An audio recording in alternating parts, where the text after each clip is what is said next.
Hello, welcome back to the Ellen the Moon blogcast, Craftcast, where it's whatever fits my whimsy. And my whimsy has been going crazy lately because it is day 13 of COVID quarantine. My son got COVID, I believe, at day therapy, where he goes every day, Monday through Friday. And neither myself nor his dad got COVID, and none of his sisters had COVID. So really the only place he could go was to day therapy because he needs it. He's a child with autism.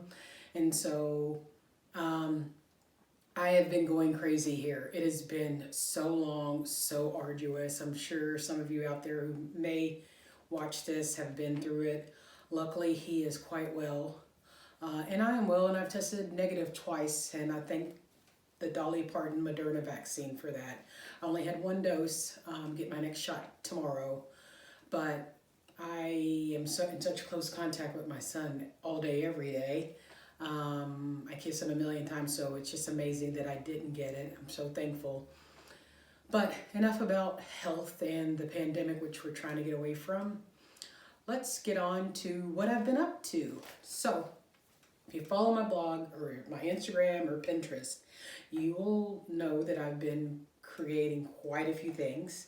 And so I just wanted today's vlogcast, since I've been away for so while, I haven't shot anything in a while, to be about a few of the things that I've made from someone else's pattern that I purchased, and a couple of things that I've created recently that you may want to check out the tutorial for on ellenthemoon.com, my blog.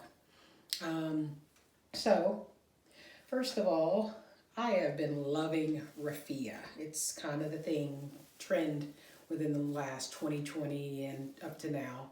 So I've been creating a lot of things with this raffia that I got from Wool and the Gang. I got some terracotta, which is my color of the year, like a little bitty wall hanging, and then I added some crochet onto it, of course. Everything is a little crochet, just for a different texture. No pattern, just whatever I came up with at the time. So it goes with the colors of my new workroom, terracotta and like an olive green or a deep green, forest green. So it's just a floral hoop, crochet, cotton yarn, inexpensive, and the raffia, which was somewhat expensive in my opinion, but I've been able to reuse it for several different projects. So it just keeps on giving and giving. So there's that. I'm going to put it back up on the wall over there. I made a couple of masks last month for Black History Month, but I winged it and I didn't do it right. I forgot that you had to put 2 pieces of fabric on top and then sew around and then turn it back right side up. So it looks all kinds of janky, but I was making them for my coworkers for Black History Month. There's only a few of us, and I got distracted, only made 2, and so I just wear the little janky one with the little filter in it. But I got the fabric from Michael's. It was like a kente type of cloth, which I feel like I should have bought the cloth on Etsy as opposed from Michael's. But I do love Michael's. Not a sponsor yet. I finished a work in progress. Oh, this work in progress has been in the works for over a year now, maybe a year and a half, maybe 2 years. But I was writing the pattern for it. I just made this like mandala circle in a round, and then I was just like, where can I go with this? So being the intuitive crocheter that I am and knitter, I just started to add on, the side here, and it turned into a little bitty vest for a little girl. I'm gonna give it to my stepdaughter. Well, she's not my stepdaughter anymore because I went through a breakup in 2020, so sad face. But she'll love this. I think I need to add a couple buttons on it. Maybe just a granny square in the front here, and she can just throw it on. She likes to wear layers, so I don't know. I'm gonna write the pattern up for it. It'll be a kid's pattern, but I finished it. I don't even know that it needed to be finished, but I start things, and most of the time I have to finish it. It's like a a compulsion. But there are things that I don't finish, but I'm going to give that to her, and she'll be super excited because they always wanted me to make them something, and usually I don't make them things because they don't appreciate the time or the effort that goes into it, so, which frustrates me. Recently I made a special crochet bralette top for a friend who lives in sunny Miami. It is a Namaste and Crochet pattern. I love Namaste and Crochet. I think her patterns are so sweet, romantic, and boho. And so my friend's like, hey, you crochet, can you make this for me?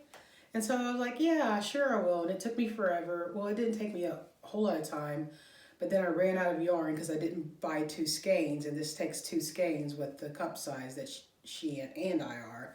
And then the pandemic, it's really hard to get a hold of yarns that you need, and which is just part of what goes on with the pandemic. Supplies, people have to stay home. I've been at home. But I finally finished it, so I'm going to ship it to her after I make her little macrame bottle cover that she also requested. But I'm going to have to tell her, hey, no more requests. But she is one of my longest friends, so I didn't mind. It's beautiful, though. I highly recommend Namaste and Crochet patterns and her Instagram. Okay, so I've been working very diligently on the pattern for my scrap macrame boho rug, which a lot of people are really into and wanted the pattern for, and I hadn't written the pattern when I started making it. I sold the original one randomly at a maker's fair about 2 years ago, the year before the pandemic started, 2019, and I wish I'd written down the pattern for and written the pattern as I went along. So I've been working backwards, and it's not an exact replica of what's in the picture up here, but it's coming along quite well. And I've decided to make it massive. I want it to be a humongous rug when I purchase my next home. I want it to go in there, and the vision is to have it in the living room. I only have 1 child, so I'm sure it'll be fine.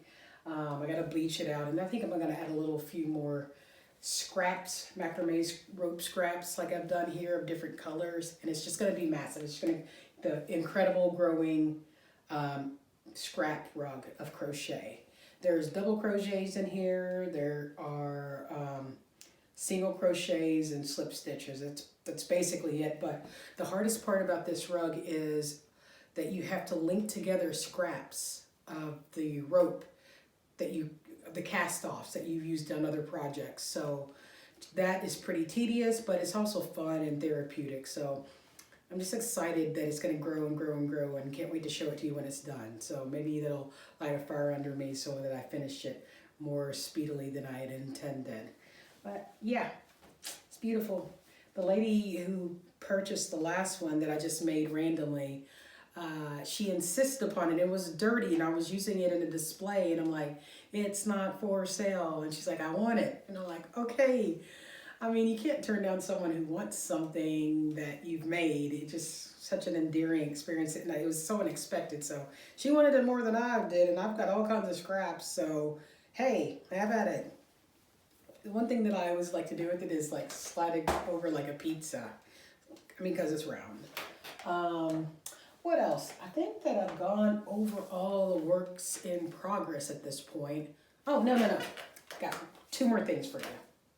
So, you know, I'm into plants and propagating plants lately, and the test tube propagation of plants is all the rage now all over Pinterest, or at least in the circles that I run within. And I've been working with clay a lot. This is polymer clay. I've made earrings out of polymer clay. I have this little, put a ring on it out of polymer clay. Actually, this was just a kid's project I made with my former stepdaughters. So I was like, how can I make a living wall around here? I like the idea of having plants all over the wall propagating, growing. So I'm like, I will take some ceramic polymer clay, fashion it into a circle in the way, and be able to boop it onto a wall anywhere. I need to get this little sticky thing that I saw on Pinterest from, I think, Home Depot or somewhere, that it'll like click onto your wall, yet not damage it. Not 3M, I can't remember the name of it, that they're really tiny, they're almost like magnets. So one side's a magnet and the other side's a magnet, and you click it on. So I need to add that on, and I need to actually put this in the oven. It's not heated yet, so it's still moldable. I want to add like a little indentation design, and then I'll add my little plants. I have a bunch of succulents that I am trying to propagate right now. Some of them are in the windowsill, but add a little water, and I'll have a line of these out. Process of finishing this halter top out of cotton yarn, muted mint, that I started last year. I have a couple pictures. You can see the picture up here of my niece modeling it for me. I spilled coffee on it, of course. I love coffee, and it really annoyed me that I spilled coffee on it, but I guess it'll just come out in the wash. But I'm going to finish making the pattern for this, and I will be posting it in the next month.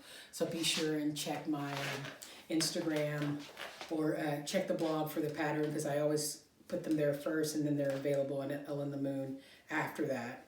But it's just a series of double crochets. It's crop. The sides are sewn up to here, and you can see it just from the picture. It's really soft. I can't remember what the yarn I used for this is, but I'll make sure to tell you if you'd like to know. You may not want to know. I don't know, but I don't know. I want to try some more of this type of yarn that is also available pretty much everywhere, and I want to make myself one in possibly this color. So I'm going to finish that. Next time you see me, I will finish this. If I tell you that I'm going to finish it, then it makes me accountable to someone else. The last thing that